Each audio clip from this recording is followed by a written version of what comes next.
What does your prayer smell like to Yahweh? That might sound like a strange question, but in Exodus 30, Yahweh gives Israel an altar specifically designed for fragrant prayer, and he calls it a pleasing aroma. Day 80. Yahweh values prayer and sacrifice.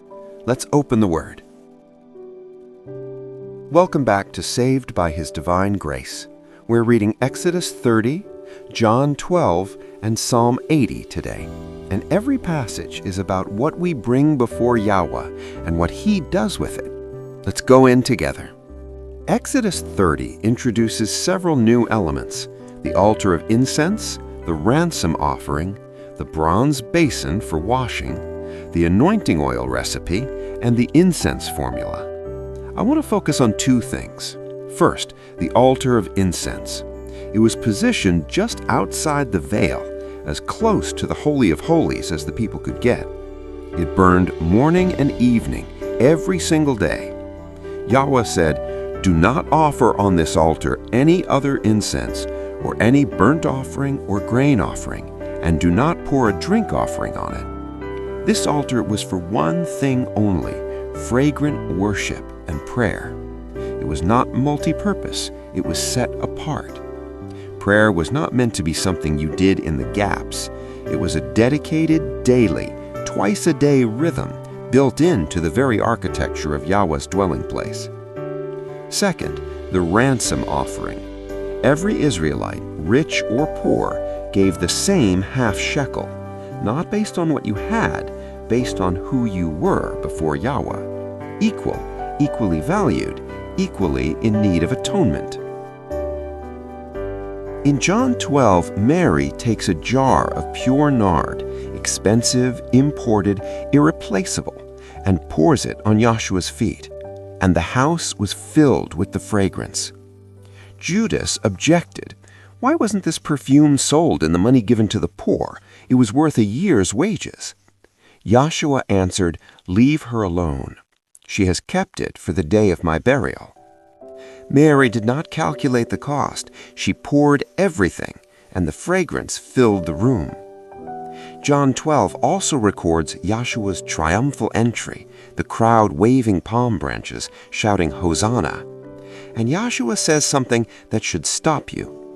Unless a grain of wheat falls into the ground and dies, it remains only a single seed, but if it dies, it produces many seeds.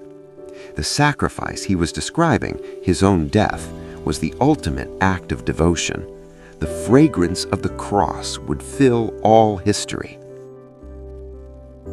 Psalm 80 is Asaph crying out on behalf of Israel, a nation that feels abandoned, like a vine that has been broken down, its walls torn away, its fruit taken.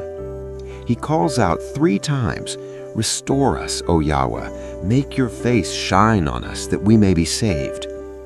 That phrase, "make your face shine on us," is the language of the priestly blessing in Numbers 6. Asaph is praying scripture back to Yahweh. He's saying, "You promised this, do it." That is prayer. That is sacrifice, standing before Yahweh with the honesty of your condition and the confidence of His promises. Yahweh values prayer and sacrifice, not the performance of them, the authenticity. Mary poured out her most costly thing without calculation. The altar of incense burned morning and evening without ceasing. Asaph came with his tears and his memory of Yahweh's promises.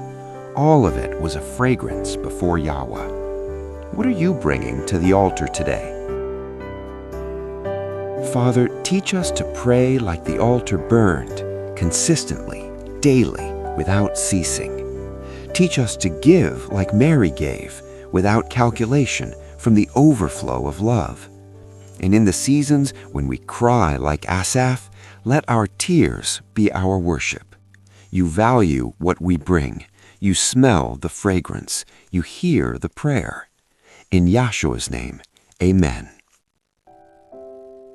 Join us tomorrow for Day 81, our final day of the week. We'll be in Exodus 31, John 13, and Psalm 81 exploring how YAHUAH fills with spirit for service. One day, one word, one step closer to YAHUAH.